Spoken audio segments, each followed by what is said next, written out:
to how to pay. Yan. Anong ka high-tech? Lagay mo lang dyan. Alam na agad, oh. Ah, okay. Oh. Lalapag mo lang doon. Ah, Hmm. shipping na ba? No.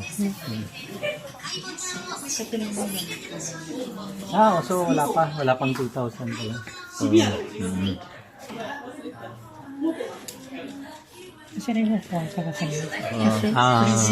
Card. Credit card. Credit card. Oh, so 1.8.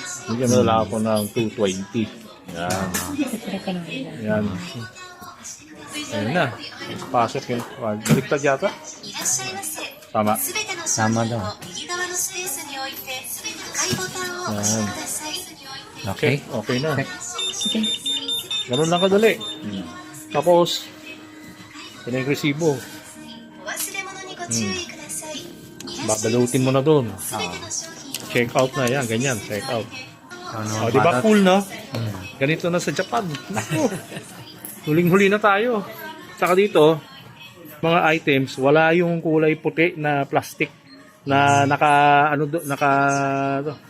tag doon sa mga damit. Yung pag lumabas ko, tutunog.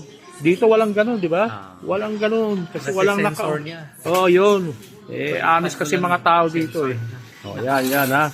Oh, meron tayo bagong natutunan. Okay. My new favorite brand, GU. I think owned also by Uniqlo. Okay, bye-bye.